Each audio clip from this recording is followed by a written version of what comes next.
Welcome to Sisters in Crime Australia and Murder Mondays, where authors talk about their crime craft. I'm Karina Kilmore, a debut crime writer, a journalist and a national convener for Sisters in Crime, and we've been celebrating women's crime writing since 1991. Before I introduce Sarah Epstein, I'd like to acknowledge the traditional owners of country throughout Australia and recognise their continuing connection to land, waters and culture. We pay our respects to their elders past, present and emerging. And now, just a few words to introduce Sarah. Sarah, you spent your childhood drawing, daydreaming and cobbling together picture books at the kitchen table. By your teens, you were also writing short stories and poetry and even starting your first novels. But then you began a career in graphic design before eventually returning to writing. And the wait was obviously worthwhile. Your first young adult novel, Small Spaces, was a huge success when it came out in 2018. It was a CBCA honour book and it won Sisters in Crime's Davitt YA Award and the Adelaide Festival's YA Fiction Award. It was also shortlisted for another 6 awards, including the New South Wales Premier's Literary Awards, the Queensland Literary Awards, and the Australian Book Industry Awards. Sisters in Crime was also delighted to have you speak at our young adult event, Is It All Growing Up? And it's a great pleasure to have you here with us again today. Welcome, Sarah. Thank you so much, Karina. Before we get to questions, can you please give us your elevator pitch for your latest novel, Deep Water? Okay, well, this is my new novel, Deep Water. It is a thrilling mystery for teenagers set in the Southern Highlands of New South Wales.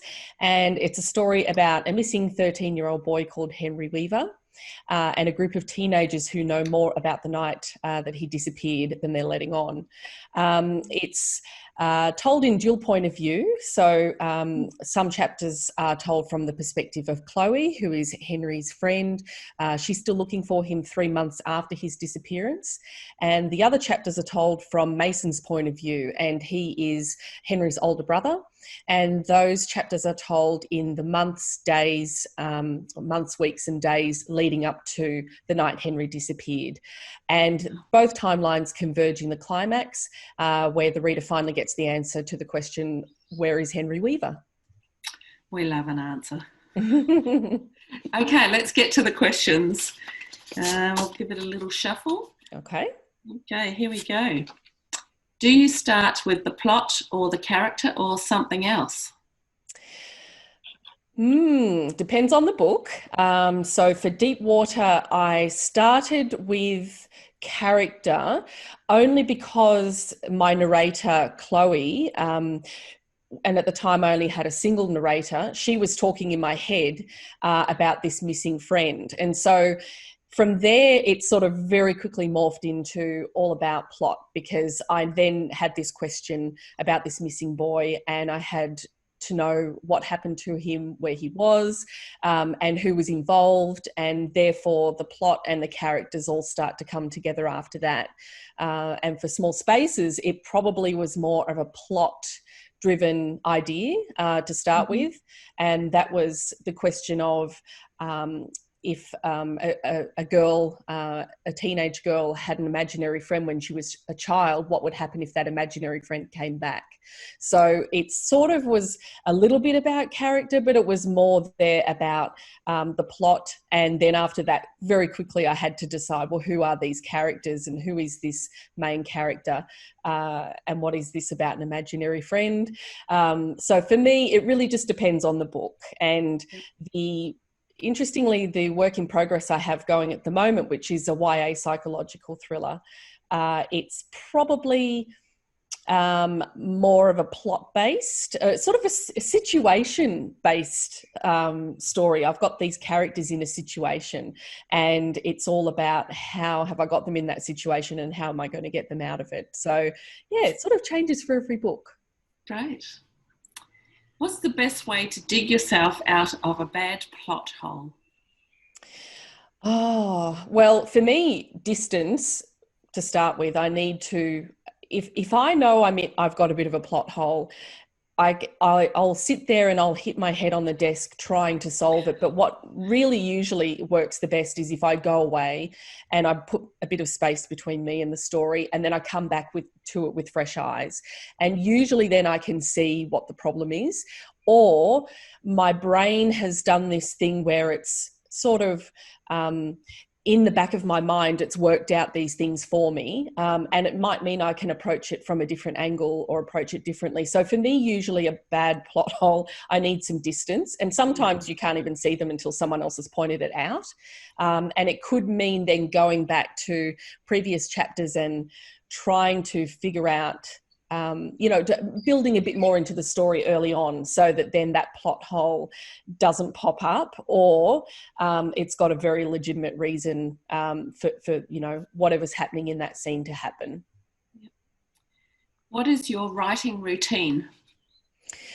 Well, this has changed a little bit over time, because when I first started writing, I had 2 kids under the age of 2, and I had a design business that I was running from home. So I used to work on that and look after the kids during the day. And then at night, after everybody went to bed, was when I would write. So, which is perhaps why my stories get a little bit dark, because I like writing in the that dark, quiet time of night. But since then, I no longer have my design business. So I'm sort of writing full time these days. And my kids are a lot older. They're now teenagers. So I have, again, 2 work sessions in my day. So I have the school hours where, during daytime hours. And then I also have another session after dinner, sort of when everybody else is doing other things, video gaming and watching Netflix. I'll come back into my office. And so it really depends. At the moment, I'm finding writing easier during the day, and at night I'll do bigger picture stuff like overall plotting and planning and brainstorming. But sometimes it's switched, and sometimes during the day I just like to do admin type things and then really get stuck into the drafting at nighttime. Great, thank you. Who's your favourite crime fiction character? Oh gosh, that's a good question. I suppose I can't really come up with one in particular, but I think for me, just in general, I do love flawed characters. I find them much more interesting than some person solving a crime who has all their ducks in a row and knows everything, exactly what they're doing. I personally love unreliable narrators. So in terms of stories where the main character is trying to uncover the truth about something, it might be about themselves or about, a missing person or a crime, a murder. I actually really love an unreliable narrator where they're questioning themselves the whole way through as well. So in general, I think that would be my kind of favourite sort of crime character. Yeah. Are you a plotter or a pantser? Oh, definitely a plotter. Yeah, Okay. yeah.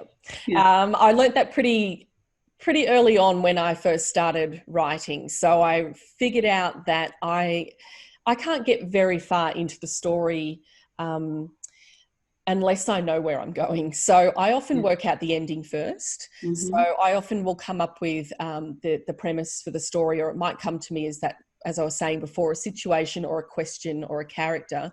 But before I get very far in testing out the main character's voice, I have to sort of, in my mind, come up with the big picture of where is the story going and how is it going to roll out in the end. And then I find I don't stall in the opening chapters because I know exactly where I'm headed. And along the way, I might revise and things might change. I might... even within chapters, sort of pants it a little bit. But generally I need a framework. So I'm very much a plotter and a planner. And if, sometimes I show on my social media pictures of my color coded charts and all my revision notes and things, because of my design background, I work very visually. So for me, I find it really helpful to color code characters or the type of scene, whether it's a lot of dialogue or action. And then I've got this snapshot of visually where I can lay out this chart on the table and I can see where I've got gaps. So for me, that's all comes as part and parcel of the plotting process that I think we can really see some of your colour coding behind you on the wall. Yeah, and colour's a big part of my life, considering I write quite dark books. I do sort of have a second life as a designer and an illustrator. So for me, colour and visual things and visual cues are incredibly helpful. Yeah. What's the scariest thing in your novel?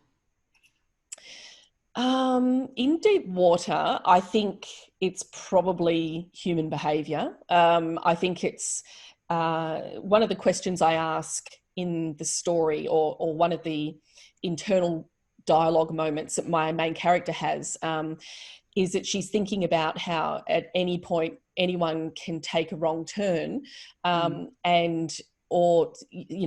circumstances out of our control can just change the trajectory of our lives, which I actually find quite scary in itself. Yeah. So I suppose I was exploring that with Deep Water, and a lot of the characters, even the secondary characters, all have this question, is if they'd just done something slightly differently, their lives could be very, very different.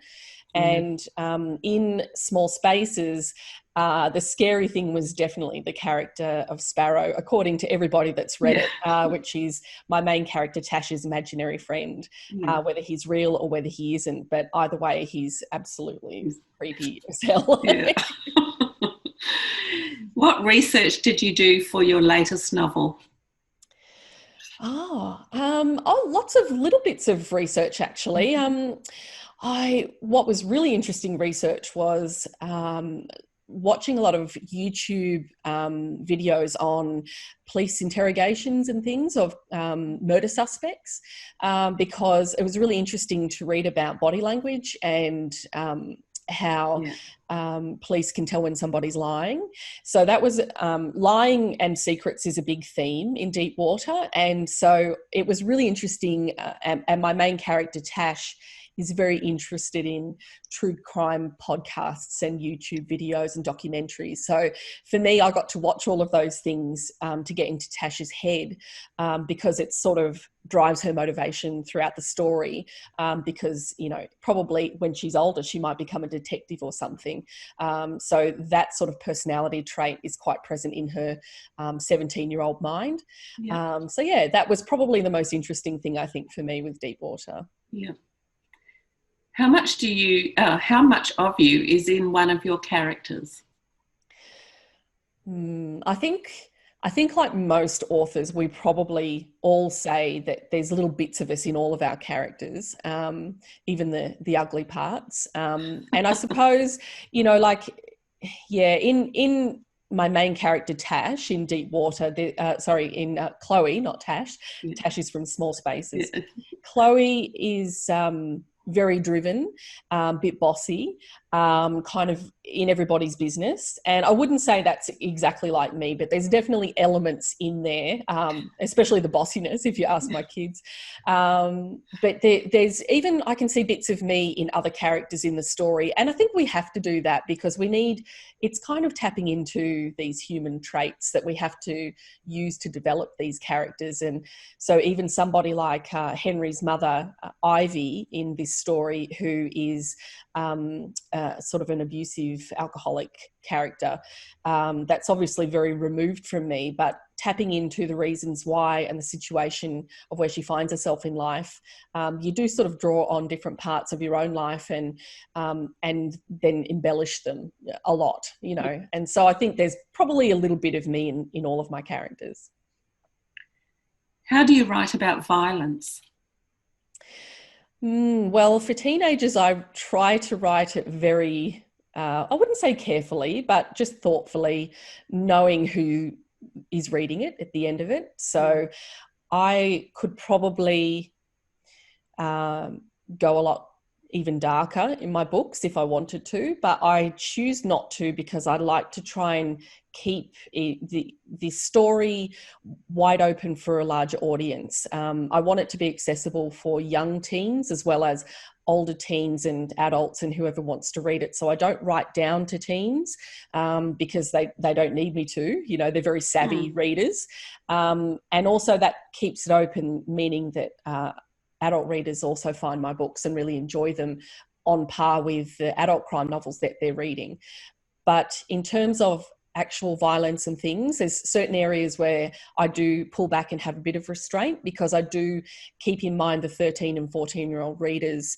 And I just have to weigh up whether being too violent with the story actually aids the story. I'm not going to do it for shock value. So it's only if it's important to the plot that it might get into an area where it gets a little bit violent. Yeah. How important is place in your writing? Oh, look, I love small towns. I love small town mysteries myself. I love reading them. So place is very important for the stories that I'm writing because I'm setting them in these small towns. And the reason why I do that is because, you know, there's always this idea of small town secrets, and there's this notion that everybody in small towns knows each other, everybody's in everybody's business. So what about everything that we don't know about each other? We think we know each other in these small towns, but there's a lot of other things that are going on behind the scenes and under the surface that that perhaps we don't know about. And so that's what I'm trying to explore. And then also just, I suppose, the small towns, every small town that I've ever driven through on road trips and things like that, I've sort of fallen in love with. I love an Australian small town. So for me, I'm attracted to that in books and in movies and stories. So yeah, I think that's why I keep going there. What's your top writing tip and what's your top self-editing tip? Top writing tip would be, if you ever get stuck with staring at a blank page, just to jump forward in your story and write a scene anywhere that a scene that you know is going to happen, or just some dialogue. Dialogue's a really great way to get the writing juices flowing, is just have some dialogue without, you know, really kind of expanding on the scene too much, but conversations between people, passionate scenes. So whether it's action or kissing or, you know, a chase scene or something like that, just jump forward in the manuscript and do that, because then you'll know you'll use that scene at some point, and you may need to write yourself into it and write yourself out of it later, but you've got it written, and it all adds to the word count. So yeah, that would be my tip. And what was the second part of it? Self-editing tip. Self-editing. So something that I've always done, and probably why my first drafts are very clean, is that I always edit my pages that I've written the day before every time I sit down and do a new writing session. So it helps me get into the voice. It helps me just refine what I was trying to say. I don't do any big, heavy edits at that point, but it's really just more, it keeps me focused. And by the end of it, it means I come out with a very, very clean, quite polished first draft. And I'm not really one for doing big cuts and big edits until I've put the manuscript aside. Again, it's going back to what I was talking about with just having some space from it. So my big tip would be, before you go in and do any big revision or big edit, put it aside, work on something else for a bit. Even if you just have a 2-week break from it, come back with fresh eyes, and then you'll see everything that is glaringly obvious that you need to remove or edit. Okay, how much of a profile do you do for each character before you write? I suppose I do. For the main characters, I start to think about the basics, you know, about sort of who they are, what their situation, what their family situation's like. But mostly before I go too heavy into the characters, I start to think about the plot, because for me, the way I want the plot to roll out is all going to be determined by character motivation. And so then all of a sudden I realise I've got all these character traits. I've got to populate with circumstances for this character about their backstory, their life, you know, their interests, their fears, because it all drives what they do in the story. So for somebody that is a pantser, they might, or a discovery writer, for them, they'll be making this up as they go along. But for me, because I have certain scenes and certain twists and turns and things I want to happen in the story, I need to have my characters play ball and make sure you know, that they have very, very good motivation for doing what they do. And so then I start to think about, what's their background? What's their relationship with this person? What would they do if this happened to them? And so that's so I suppose they're organically being developed as I'm developing the story, rather than just sitting down and coming up with a character rap sheet up front. And our last question for today, how would you get away with murder? Oh, well, in terms of planning the actual murder, I'm not sure, but I certainly know that for afterwards, you've got to have your story straight and not overcomplicate it, because I know from watching these videos of murder suspects as they're being interviewed, one thing is that they're coming up with all these details, superfluous details, talking themselves into holes, you know, all sorts of. If they just kept their story simple and had, you know, a really strong alibi, then, you know, that they would, even if their DNA was all over the place and everything else, they just drop themselves, and also learn how to lie, because the other thing is that they're dropping themselves into it by having these, you know, these responses, these biological responses like flushing red and their ears going pink, and that's some stuff that I reference in Deep Water. So I think if anybody else is involved with you, everybody get their story straight. Don't overcomplicate the story. Keep the details simple. And another little tiny tip would be, if you're planning to murder somebody, or even if it's passion, spur of the moment, don't have your phone on you, because the police will be able to track all of the mobile phone tower pings and put you in the vicinity of the murder. So I suppose that would be my tips in terms of whether it would be premeditated or whether it would be a you know, a crime of passion. Well, I suppose we'd just have to wait and see how that rolled out, but I'll definitely put some thought into how I'd cover it up afterwards. A strong, simple alibi. Yes. Sarah Epstein, thank you very much for joining us on Murder Mondays, and good luck with Deep Water. Looking forward to it. Thank you so much, Karina.